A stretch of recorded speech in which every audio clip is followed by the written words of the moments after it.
በዕብራውያን የመጽሐፍ ቅዱስ አከፋፈል መሰረት ዳህራትና ቀደምት ነቢያትን በማንሳት የሚጀምር ይሆንና በዘመኑ የተናገሩት ትንቢት በአራቱም ወንጌላውያን በመጠቀስ የመጀመሪያው መጽሐፍ መሆኑን አራቱም ነቢያት ያስቀምጧቸውን ሐሳቦች ስናያቸው የመጀመሪያውና አንደኛው ቀዳሚው ሐሳብ የእግዚአብሔርን ፍቅር ማሳየት ነው። በመጽሐፍ ቅዱስ ስንመለከተው ይሄ ነብይ የሚለውን ቃል እንዴት አድርጎ መጽሐፍ ቅዱስ አስቀምጦታል የሚለውን ከአዲስ ኪዳን ትምህርት ጋር ያለውን አንድነት ወይ ደግሞ ተጣምሮ ምን እንደሆነ በስፋት አድርጎ ያሳያል።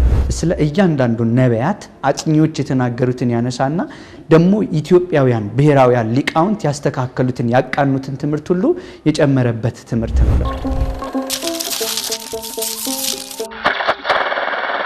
መንፈሳዊ ነገር ሰርፍ ቤተክርስቲያናችን ማንኛችንም ማንከረው ታሪካችን ከተጀመረበት ጊዜ ጀምሮ በተለያዩ አቅጣጫዎች ብዙ አገልግሎት ሰጥታለች።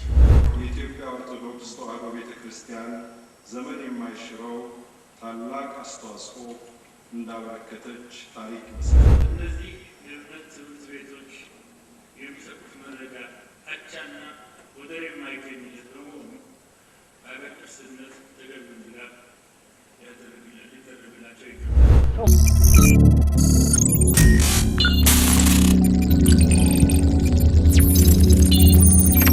ኒውክሌር ሁለት አይነት የአመነጫጨት ሂደት አለው። ፊዥን የምንለውና ፊውዥን የምንለው። ዛሬ እንግዲህ እዚህ ኤክስፐሪመንታሊ እነዚህን ሁለቱን ፊውዝ በማድረግ የኤሌክትሪክ ኃይልን ማመንጨትና መጠቀም እንደምንችል እንመለከታለን። የሶዲየም የኒውክሌር ፊውዥን ሲስተምን በመጠቀም በዛ ላይ ይሰራ ነው ማለት ነው። በዚህ ውሃ ውስጥ እንግዲህ አጥራቅመን የምናስቀምጠው ሃይድሮጅን ጋዝ አለ ማለት ነው።